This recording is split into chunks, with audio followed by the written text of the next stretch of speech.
রাসূল সাল্লাল্লাহু আলাইহি ওয়াসাল্লামের জীবনে অনেক আপস এন্ড ডাউনস ছিল, বিপদ ছিল, চড়াই উতরাই পেরিয়ে তিনি শেষ পর্যন্ত গিয়েছেন। এই বিপদগুলো আপনার জীবনেও আসে, সেক্ষেত্রে আপনি কানেক্ট করতে পারবেন। যেমন আপনার জীবনে আপনি অসুস্থ হন না মাঝে মাঝে, নবীও অসুস্থ হতেন, তো আপনি জানতে পারবেন যে উনি অসুস্থ হইলে কি করতেন। আপনার জীবনে যেমনি বিপদ আসে, রাসূল সাল্লাল্লাহু আলাইহি ওয়াসাল্লামের জীবনে তো বিপদ এসেছে, তাহলে বিপদগ্রস্ত হলে কি করতে হবে এটা আপনি জানতে পারবেন। যারা বিবাহিত, মাঝে মাঝে স্ত্রীর সাথে মনোমালিন্য হয় না? কথা কন না কেন? হয়। রাসূল সাল্লাল্লাহু আলাইহি ওয়াসাল্লামেরও হতো এটা, মানবীয় কারণে স্ত্রীদের সাথে মনোমালিন্য হতো। ওই পরিস্থিতিতে রাসূল সাল্লাল্লাহু আলাইহি ওয়াসাল্লাম কিভাবে ডিল করতেন? সমাধান পাবেন, সলিউশন পাবেন, সান্ত্বনা পাবেন। তাহলে জীবনের পরতে পরতে আপনি রাসূল সাল্লাল্লাহু আলাইহি ওয়াসাল্লামের সিরাত থেকে সমাধান খুঁজে পাবেন, সান্ত্বনা পাবেন যদি সিরাত পড়েন। সিরাত অধ্যয়নের মাধ্যমে তাকে ফলো করার অনুপ্রেরণা পাওয়া যায়। আমরা ফলো করব কাকে?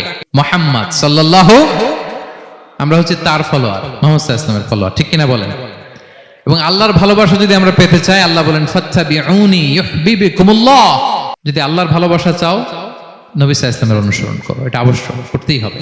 তাহলে সিরাত যদি আমরা পাঠ করি, তার বিষ্ণু সাল্লাল্লাহু আলাইহি ওয়াসাল্লামকে অনুসরণ করার প্রেরণা আমাদের মধ্যে আসবে।